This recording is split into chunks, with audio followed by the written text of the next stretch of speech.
Hello, I'm Terrence Summers, or head coach Dustin Wilson, and welcome to season 2, episode 3 of Lockeroom Talk. How you doing tonight, Coach? Good, you? Great. Last Friday night, the Yellow Jackets traveled to Clarksville, Tennessee to battle the Clarksville Wildcats for the 100th time. In the inaugural battle for the bridge, Jaden Hurst got the Jackets on the board in the first quarter with a 25-yard scamper, but from that point on, the Jackets' offense didn't have much success. The Jackets failed to convert a first down in the second half, and an exhausted Jackets defense couldn't tame the Clarksville triple option as the Jackets dropped the inaugural battle for the bridge in Clarksville. First loss to Clarksville since 2018. In my personal opinion, although it was a loss, some good stuff came in from the Jackets in the first half and overall for me throughout the game, because one thing they didn't do was stop fighting. Yeah, that's right. I mean, you take that lesson from the first play of the game. Unfortunately, they pooch kicked the ball, and we don't seem to come up with it. And a bunch of kids that don't care nothing about fighting would have hung their heads right there and quit. And the ball game at halftime is 14-7. So you would think with that score that the first play of the game wasn't a bad one for us. So, yeah, from the bat, they ain't going to quit, which is always positive when you got questions. And obviously when you can't stop them or we're not having any success on offense, you'd have a lot of questions as a young football player, but never quit. And that's very, very positive. And, some things like Hurst busting another one, Yes, straight up the middle, jumping over the two safeties, diving for his feet. And you got 5 linemen executing that play. We got to execute a little bit better, more consistently. But we got some good stuff going for us. We just got to put it back to back to back when you start talking about plays in a football game. And net, like you said, Coach, them splash plays and just Yep. you get wild moments, like wow. Mm-hmm. Like Jaden Hurst, like what was that? Like Yep. offensive line literally blocked it perfect. He hit it. It's pure speed. Beat the two safeties to the point. And but like you said, and that kind of comes with a young team, of consistently doing it, play in and play out. Because you even look last year with all the scenes we had and all the talent we had. Sometimes you mess up and have a bad play here or miss an assignment here. But that's it's kind of you expect that from the young guys. I mean, you expect that from any 11 grown people. You step out there and tell them all to do the same thing or, hey, let's do this. And it's hard to get all of them together in the right way, and that's just what we're dealing with right now with youth and young ears listening to us, and we ain't going to do nothing but get better. So, yeah, a lot of fight, and score obviously is not what you want to look like, but, you got to hang your hat on. That's always not about the scoreboard. You find some things, as we knew that game was behind us there at the end, and we just look on to the next one. For me, I think speaking of Clarksville still, defensively, guys fall. Offensively, guys fall up front. It was a task of defense being out there as much as they was in the first and second half. As a defensive defender, Coach, That's right. I was up there exhausted with the heat how it was, and I'm never the one to make excuses, but I was proud of us, and I was proud of everybody that had on Jackets helmet for fighting that night. Oh, yeah. I mean, you think defensively. Well, a lot of those guys on defense wasn't coming out when we were on offense too. So just figuring out some things, figuring out who can play and how long they can play. And, unfortunately we just hit a wall the other night. You can say whatever it was about it, but that's a fact. But we didn't ever quit fighting. So, yeah, thanks for pointing that out. That is a good thing. And, yeah, proud to be a Jacket as always. And, Clarksville obviously seen that real pretty trophy y'all put together. And I think it was a great introduction for it. And you always take a positive out of it. And we made sure they know they was getting it, and we made sure they seen it. And that'll mean more next time we play them. Yes, sir. And I put on that last one right there, Coach, learning experience. Everything we've been talking about since the first episode before we've seen Greenbrier, it's talking about learning experience, learning. Even back to when I talked to you at East Robinson, Jamboree was talking about just learning. And it's been, great lesson being taught at East Robinson, with 5 plays, score, feels great. Yep. Great lesson taught back here in the backyard against Greenbrier, beat up on them, feel great. Yep. Another lesson taught Friday night, you get the other end, the short end of the stick. Hey, a week of preparation, with that sour taste in your mouth, that's a learning experience. Well, you can always come up with your philosophy of life or football or whatever it is, but, man, you really don't learn much until something gets hard. Another night was hard, so I guarantee we learned a whole lot more in week 2 than we did in week 1. Not saying anything about the opponent, it's just how hard it was, all the way from Tuesday when the school system made that announcement to the adversity to changing to getting ready to getting on a bus to bumping a game back and to playing the opponent and then to watching your opponent get a trophy that looked like that. So it was all hard, and I guarantee there's a lot of lessons learned. So that's what you sign up for. So lessons learned, and Paris, Tennessee. Yes, sir. And now the Jackets now, as Coach said, set the GPS to Paris, Tennessee, with a 2-0 Henry County Patriots await. And we'll talk more about that matchup after we get back from break.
Friday night, the 1-1 Jackets make the trip to Paris, Tennessee, where the 2-0 Patriots await. The Henry County Patriots are a familiar foe of the Jackets since returning back to 5A. The Patriots pose a big physical offensive line with an athletic quarterback and skilled guys. Defensively, they stack the box and dare to throw. This matchup will mark the opening of the 2023 region play. What's the message heading into this one, Coach? I mean, when you sign up, you get into a football uniform in Springfield, you want to make the bracket. So it's about the playoffs. You get back into region play, as you just stated, and now every one of them, you got two columns you go in, overall and region play. So, if you got to get into the playoffs, you got to get in your top four. So looking to get in that top four, you don't overlook anybody. You don't look past anybody. It's region opponent in Henry County. That's what makes it fun because, last week, the first 2 weeks being trophy weeks, they all felt good and intense because you're so common. But really in the past, 3 years, there's nobody we got more in common with as them. I mean, it's the third. We went down there for 3 straight years, I guess, but it's the 5th game in less than 2 years. Fifth meeting in literally under 2 years. Yeah, that's right. Right at 2 coaching years staffs are similar. The top of them, anyways, similar. The communities ain't never going to change probably, even if we wanted them to. I mean, it's Paris and Springfield. So, but yeah, it's region play. That's the message. Here it is in the region record. And let's start working on that. And speaking of that region, we go back to the first episode.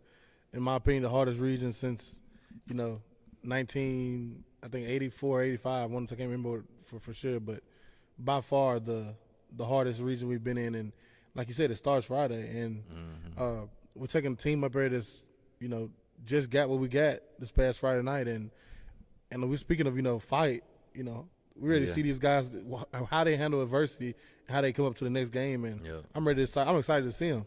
Well, you talk about the region. If you looked at the AP polls this week, which is 1 in the Tennessean, so I look at it, it's 4 out of the 6 teams in the region are in the top 10 in 5A. So, and that's before region play. So that's just built off of respect. That's just looking at what they did last year and what they think this year before you get into the third game. But region's hard.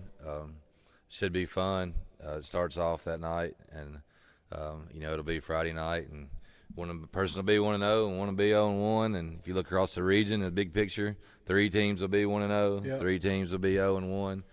But Paris, Tennessee football, and cross that water on that bridge up there, and we'll stop and eat us a little sandwich on the way and do a walkthrough at a park, and that's just kind of what we do up there. It's enjoyable to have common opponents like that, to know what you're going to do, know what you're going to get.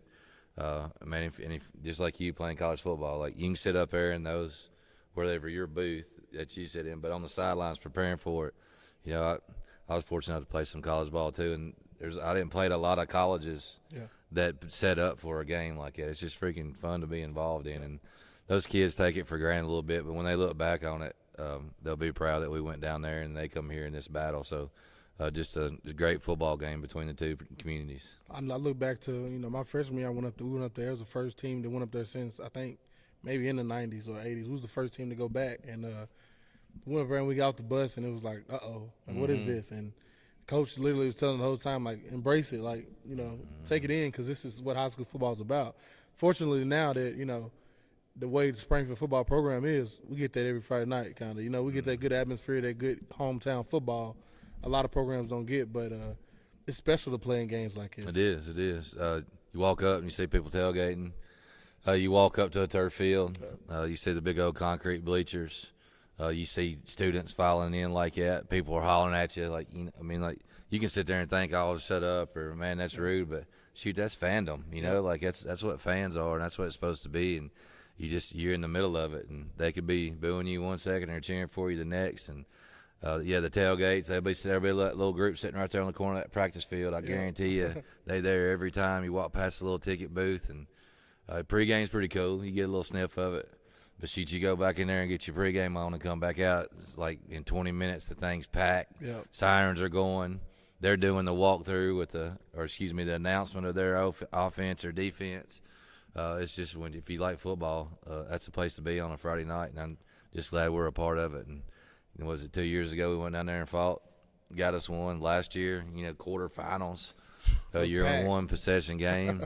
This year, and it opens up region play, so it's always implications. Springfield and Henry County hooking up, so don't need to be any different right now, and that's what we expect. I know for me, I know a lot of people traveled these past 2 years down here, and I expect a lot of people to travel Friday night. But if people haven't been there in the last 2 years, when Springfield and Henry County meet up, you got to get there. It's just something you got to see. I know it was packed here when they came here last year, and like we said, we played each other twice in the last 2 years. And this year, they sticking in starting region playoff with them. I'm excited for it, and just like us, they graduated a lot of players. So it's two young teams. It's kind of unfamiliar territory matching up come Friday night. Yeah, it'll be fun. They it looks like they made a move to put an athlete back at quarterback, which is great coaching in my opinion. But it's still Henry County, so it's going to be 1 tight, 2 tight, 3 tight, 4. It just seems like so many backs and gaps and gap integrity and just fun, hard-nosed football. And, when you talk about youth, just like a minute ago, what did we learn? Or they were kids were fighting. You learn a lot about yourself when you play good football and play against good programs. And I don't know if they got a coach talk show or anything like this, but I guarantee you Counts is echoing the same thing. Like, I won't ever forget probably, you have little impressions of stuff that you don't ever forget. Like you can sit down and think, probably like your senior year, you'll remember something. But I won't ever forget that big old dude last year for Henry County making sure he caught little Joe at the end of the game and grabbing him by the back of his shoulder pads and saying, "My boy, I don't care how big you are." He said, "You got my respect." He said, "You a man." He said, "I've enjoyed playing you the last 2 years." Nice. That's 2 football programs. That's impressive. For people to respect you, but between that whistle, it's game on. But it's good to take a hat off and mix it up with them and have that mutual respect. So looking forward to it. I'm excited for it. A big matchup to open up region play, and as all you say, I always speak every year of us playing Greenbrier first and Clarksville first because we get to see that triple option, and Greenbrier used to run the wing T. In years past, I've always spoke about it, paying dividends later on as we could season go on. Same thing this year, but, we starting up region play with probably one of the best offensive lines we'll see. Athlete, a quarterback, like you said, great running game. This is going to pay dividends on down the line. Oh, yeah. Yeah, you play tough football. You're going to have less plays probably. Yep. I don't know about their tempo. Really, that's something hard to get off on film. You're going to have less plays, but, man, between those whistles on those plays, it's going to be way more physical. And it's just, that Henry County and not looking ahead, but Beach, just common opponents that we know it's that brand of football. And, that's kind of what we want to be. So who we are. So you got to go get them. If you want to beat them, you got to beat them. Yes, so sir. That's the opportunity we got ahead of us Friday. Right here now, I got coaching announcements. You ain't gonna let me forget this time, Coach. All right. We are currently taking, information about the guys on the 1993 team. If you were a guy on the 1993 team, or you know someone that was a player on the 1993 team, please have them email socialdweebsinfo@gmail.com with their name, their jersey number, and email address and the home address. That's all I need from you. If you can send that to me, again, it's socialdweebsinfo@gmail.com, and I'll shoot it over to Coach, and Coach got something for you. Hey, all you guys out there that are part of it, or those of you that are close to a part of it, hey, it's 30 years. There's so much stuff that we got around here that it's because of y'all's group. Like, I know some of you might be away, or some of you might live in Nashville or out of town or something. But why we picked it, number one, it's homecoming. Let's back up. Number one, it's been 30 years, so it's just a good time to celebrate it, if you will. And no, we don't have the funds to give you packages or, how cool would it be to, every time I see Coach Bell come in our office, I think he wears that state championship ring. Every time, that little silver ring, like, man, how cool would it be, like, to get some new rings or something, like, don't get me wrong, 93, like, we ain't coming out with that, but you deserve it. It's just like that field house we walk into almost daily. That would have never been built, I can tell you, in my opinion, it never been built if they wouldn't have won that state championship, and it was erected the next year. Yep. So much gratitude towards that group, and we just want to say thank you. And hey, look at us a little bit 30 years down the road, not judging what we all look like 30 years down the road. Just get around. Some of us, unfortunately, have went on and passed on, and making sure that we recognize everybody as part of that 93 team. Coaches, too, and we're on TV. So the little bit of local pub may be beyond what you would put out there with your broadcast. If they catch a glimpse of that 93 team walking out there, it's just the best opportunity this year in the 30th year that we feel like doing it. So, hey, guys, just halftime, right before the band comes out, y'all just tell us you're coming. Maybe give you a little gift, a little hat, got some bumper stickers, old school, just to make it feel like 93 again, that look exactly like they did in 1993 with that old Clinic Bowl, crooked ball, little squares sitting on it. It just makes my hair stand up on the back of my neck talking about it. I didn't even play in it. I'm just grateful for all y'all, and the community is as well. Just want to say thank you that night. So if you're a part of that, please send T or myself an email. Just let us know you're coming. And the biggest thing that I can ask for a favor of is get everybody else, call your boys out. Yes, tell them let's come one time. Like, I get it. We all a little bit older and got families and got things to do, but y'all just come hang out with us one night. Some of y'all may not even been to our stadium here yet, so just come out, feel the environment a little bit. We'll be on TV with Station Camp, not looking forward past Henry County. We're just trying to get the word out there about this single thing. We just want to celebrate y'all. So if you don't come, you're listening to me right now, thank you. If you do come, and we're going to tell you thank you again, but if you can't do either, just get somebody else to come. Make somebody else feel bad about not coming. Just put that pressure on, kind of the brother pressure. We're old teammates, man. Go up there and get them. So please come. Thank y'all for doing what you did. So much stuff that we got now because of you, and we just want to say thanks here in the 30th year. Again, that is socialdweebsinfo@gmail.com. If you can't, don't have email or something, you can just shoot Social Dweeb Sports a message on Facebook, or shoot me my personal page a message on Facebook. Call the school, call T, it find ain't a way nothing to change. get it done. Get a hold to us, just tell us you're coming, and shoot, if you change your mind at the last minute, just come on. Like, we ain't gonna have a roster checking it there at the gate. Like, everybody's out there on that field gonna know if you played or not, so we ain't gotta worry about checking it. We're football players, like we get. They're gonna check you. Say if you ain't part of it, you probably won't be staying on that field. I guarantee those guys. But y'all get a hold to us, tell us you're coming, spread the word. Let's just say thank you and celebrate it. Yes, sir. We're less than 48 hours from game time for the Jackets, and for the Jackets, the hay's in the barn. Only a walkthrough left, and then it's game day. Excited for the trip to Paris. The staff is always friendly, and of course, have a great football environment. Excited to see all the Jackets fans. And if you can't make the trip, as always, Kellen Coleman and myself will be on the call. But I encourage all Jackets fans to caravan to Paris. It's been good, Coach. Yes, sir. It's been Locker Room Talk. As always, go Jackets.